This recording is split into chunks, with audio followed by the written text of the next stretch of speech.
오늘 아침에 읽은 말씀을 중심으로 주님의 마음에 드는 사람, 그런 제목으로 하나님 말씀 나누기를 원합니다. 은혜와 축복의 귀한 시간 되어지기를 간절히 소망합니다. 하나님은 어떤 사람을 마음에 들어 하시는가? 흔히 세상은 코드 이야기를 합니다. 자기하고 같은 방향성이다, 그런 말인 거죠. 이게 굉장히 중요한 부분이거든요. 하나님이 기뻐하시는 길을 가는가, 아니면 내가 기뻐하는 길을 가는가, 하나님이 원하시는 길을 가는가, 세상 사람들하고 똑같은 길을 가는가.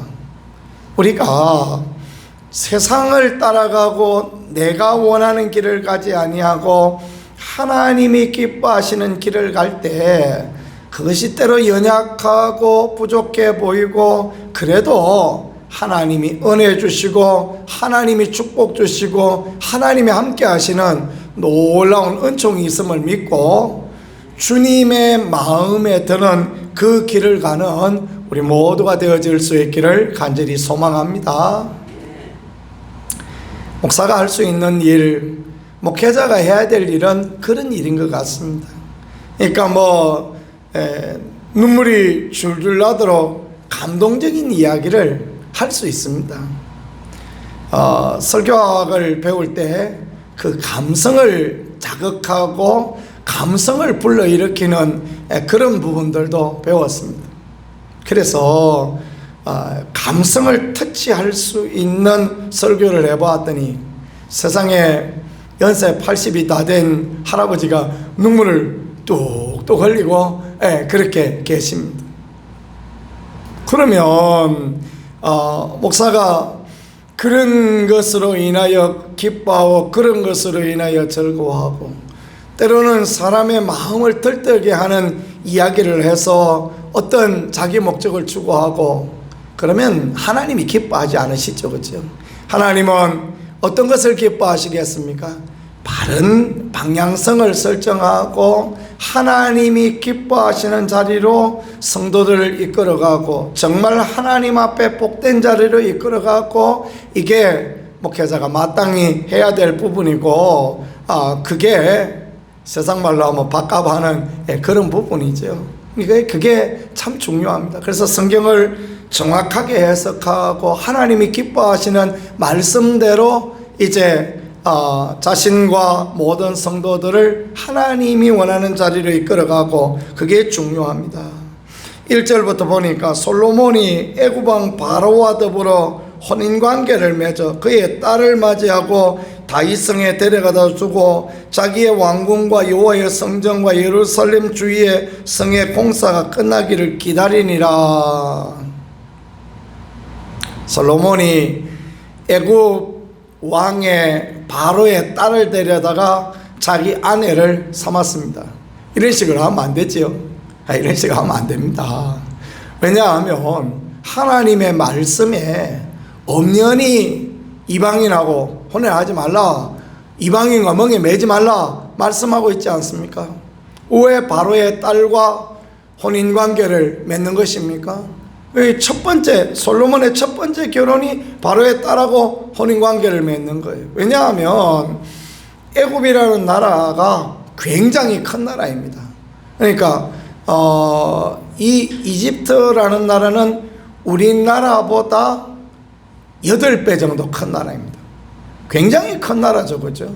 우리나라보다 8배 큰 나라. 그런데 이스라엘은 어느만 하느냐 하면 우리나라 경상남북도 합친만 합니다. 째만하죠. 조그만 나라. 물론 솔로몬 때는 영토가 확장되어서 다윗 왕 때 블레셋도 에돔도 모압도 암몬도 그 위에까지 다 이렇게 점령해서 그때는 좀 큰 나라, 영향력을 가진 나라가 맞습니다. 그럼에도 불구하고 어쨌든 간에 이 이스라엘은 조그만 나라예요. 애굽은 큰 나라입니다. 그러니까 애굽하고 이스라엘하고 동맹관계를 맺는데 결혼관계를 맺음으로써 서로 불가침하고 누가 결정 내립니까? 왕이 결정 내리는 거 아닙니까? 이 사실은 결혼 동맹을 맺는 게 왕의 딸을 볼모로 잡아오는 거죠. 그런 느낌하고 똑같은 것입니다. 그래서 아내로 삼고 그리해서 이제 결혼 정책을 씁니다. 솔로몬은 평생에 결혼 정책을 써서 1000명의 아내가 있었어요. 근심이 1000가지죠. 그래 올바른 부분을 하지 못했습니다. 그리고 솔로몬이 잘못한 게 뭐냐 하면 산당에 가서 제사를 지내요. 이 산당에서 제사를 지낸다라는 거, 이것도 율법에서 금하고 있는 것입니다. 산당에 제사를 지내는 게 어디에서 제사를 지내야 됩니까? 성막에서 제사를 지내야죠. 자기 아버지 다윗은 주의 전에 한 날이 세상에서 천날보다 낫습니다. 나는 성전 문지기를 지는 게 좋습니다. 그런 말을 하지 않았습니까? 그래, 어디서 제사와 예배를 드려야 되느냐 하면 그 성막에서, 하나님의 언약궤가 있는 장막에서 하나님 앞에 예배해야 돼요. 그런데 말입니다. 3절에 보니까 솔로몬이 여호와를 사랑하고 그의 아버지 다윗의 법도를 행하였으나 산당에서 제사하며 분향하였더라. 그랬지만 하나님을 사랑하고 아버지의 법도를 따라갑니다. 왜 산당에서 제사를 하느냐 하면 4절에 보니까 이에 왕이 제사하러 기브온으로 가니 거기는 산당이 큽니다. 산당이 커요. 그러니까 산 위에 제단을 만들어 놨는데 큰 제단이 있었어요. 무슨 제단이냐면 바알과 아세라의 제단이에요. 거기서 하면 안 되는데, 그런데 그곳에서 제사를 드리는데 누구에게 드리느냐? 하나님께 제사를 드립니다. 그곳에 있지만은 하나님을 사랑하고 아버지의 다윗의 법도를 따라 평생 나의 힘이 되신 여호와여 내가 주님을 사랑합니다 고백했던 다윗과 같이 그렇게 하나님 앞에 행하였고, 왜 기브온의 큰 산당에 제사를 드리냐면 하나님 앞에 더 많이 드리고 싶어요. 그래서 오늘 본문의 말씀이 솔로몬이 그의 제단에 1000번제를 드렸다 그렇게 표현했습니다. 1000번제를 드렸다라는 것은 1000마리의 그 양이나 염소나 하나님 앞에 드릴 소의 그 제물을 하나님 앞에 드렸다라는 그런 부분이 되어지겠습니다. 또 다른 부분을 생각해 보면 1000이라는 표현은 이스라엘의 그 과장법의 표현이다 이렇게 볼 수도 있겠습니다. 다윗하고 사울하고 전쟁에 나가서 골리앗을 죽였지 않습니까? 여인들이 뭐라고 이야기합니까? 사울이 죽인 자는 천천히요 다윗이 죽인 자는 만만이로다. 다윗이 10,000명을 죽였습니까? 아니잖아요, 그죠? 그런데 그렇게 노래한 것은 과장법인 것입니다. 그만큼 중요한 일을 했다. 이 솔로몬이 제단에 1000번제를 드렸다라는 것, 그것을 그렇게 이해하는 사람들도 있습니다. 그러니까 하나님 앞에 넉넉한 제사를 드렸다 그렇게 이해하는 사람들도 있고, 또 다른 부분은 세번역 같은 경우에 보니까 기브온의 산당에 자주 제사하러 갔더라. 그러니까 이런 3가지 해석 정도가 있는 거예요. 1000마리의 제사를 하나님 앞에 드렸더라. 우리 성경 개역 개정판 성경은 그런 것 같잖아요, 그렇죠? 그리고 또 학자들은 이것이 과장법이고 그렇게 많은 제물을 하나님 앞에 드렸더라. 또는 이게 자주 하나님 앞에 드렸더라. 하나님을 사랑하고 하나님의 법을 따라갔기 때문에 그와 같다라는 것입니다. 또 무슨 마음으로 드렸느냐? 꿈에 하나님께서 나타나셔서 솔로몬에게 너 그 제사 드리는 거 내가 받았다 그러시면서 뭘 해줄까? 그러니까 다스릴 수 있는 지혜를, 사람을, 나라를 다스릴 수 있는 지혜를 주십시오. 그렇게 하나님께 말씀드리지 않습니까? 그러니까 솔로몬의 마음을 하나님 받으셨다. 솔로몬의 그 자세와 마음가짐이 하나님의 마음에 들었다. 이렇게 볼 수도 있는 그런 부분이 되어지겠습니다. 이걸 적용할 때, 그러면 목사님, 우리가 교회에서 예배 안 드리고 성막에 예배 드리는데 이어서 예배 안 드리고 바깥에서 예배 드려도 내 마음만 하나님 향하였으면 되는 거 아니겠습니까? 목사님 말씀은 그렇네요. 이래 해석하시면 곤란합니다. 그래서 그런 게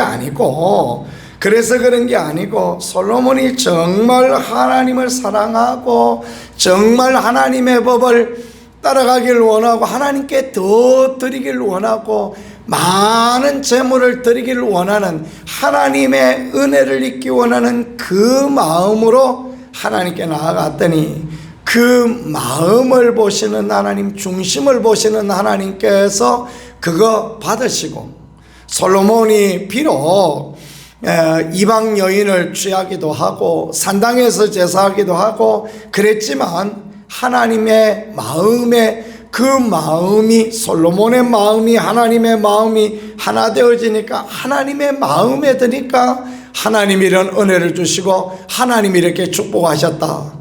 그 마음을 하나님께 드리는 것이 중요하다. 그게 가장 중요하다라는 거, 그걸 보여주는 것입니다.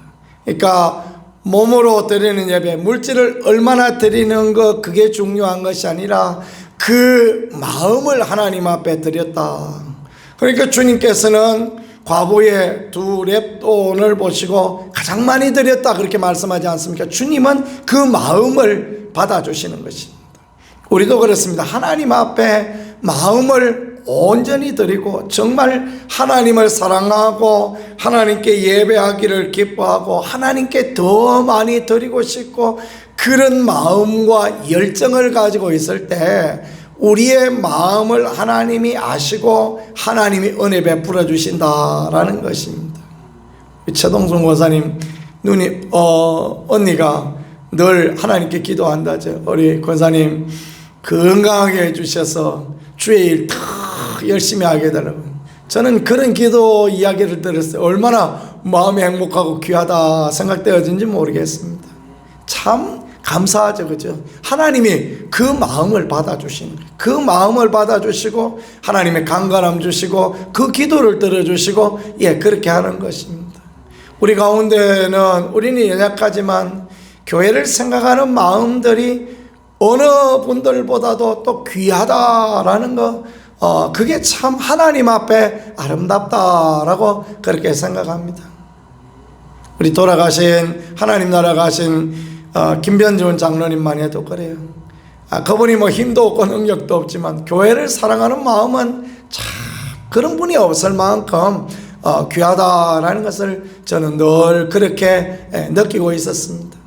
교회 안에 우리 장로님들, 우리 권사님들, 우리 집사님들 다 이렇게 교회를 사랑하는 마음, 그 마음을 가지고 있는 게요, 하나님 앞에 얼마나 귀하고 아름다운지 모르겠습니다. 하나님은 그런 마음을 받으시고 예배하는 마음을 받아주시고 하나님 앞에 드리고 싶은 마음을 받아주시고 하나님의 도우심을 구하는, 하나님 나는 아이라 출입할지 못합니다, 내게 지혜를 주셔서 이 나라 잘 다스리게 해주세요, 그런 마음을 하나님 앞에 드리잖아요. 그러니까 이것이, 그 말씀이 주의 마음에 든지라. 하나님께서 뭐라고 하십니까? 지혜도 주고 부귀와 영화도 다 주겠다라고 그렇게 말씀하여 주시고 가르쳐 주시는 것입니다. 온전한 사람이 어디 있겠습니까?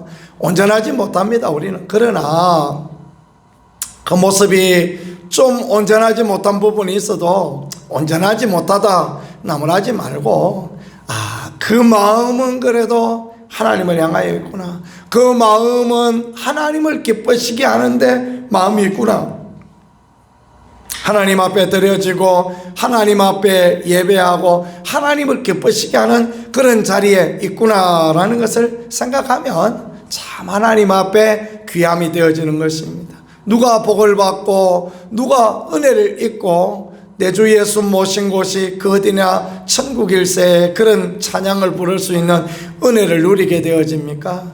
하나님의 마음에 드는 사람, 하나님 앞에 예배 드리고 싶고 하나님 앞에 더 많이 드리고 싶고 하나님의 은혜와 도우심을 구하는 이런 자리에 설 때 하나님께서는 그를 더 큰 은혜 가운데 하나님의 도우심 가운데 역사하여 주시는 것입니다. 솔로몬같이 마음을 하나님께 드릴 수 있는 그런 우리가 되어지고 하나님의 마음에 든 우리가 되어지고 하나님의 귀한 복을 다 같이 누릴 수 있는 복된 인생, 아름다운 인생 살아가는 우리 모두가 되어질 수 있기를 우리 구세주 예수 그리스도 이름으로 간절히 축복합니다. 말씀을 생각하며 우리 합심하여 기도하겠습니다. 주여, 우리가 하나님의 마음에 드는 그런 사람들이 되어질 수 있게 도와주시옵소서. 주의 마음을 시원케 하는 그런 사람들이 되어질 수 있게 도와주옵소서. 보리 타작마당의 얼음생수와 같이 주의 마음을 시원하게 하고 하나님의 영광을 드러낸 우리가 되게 하시고 하나님의 귀한 교회를 세워가고 하나님의 살아계심을 보는 우리가 되어질 수 있게 도와주옵소서. 우리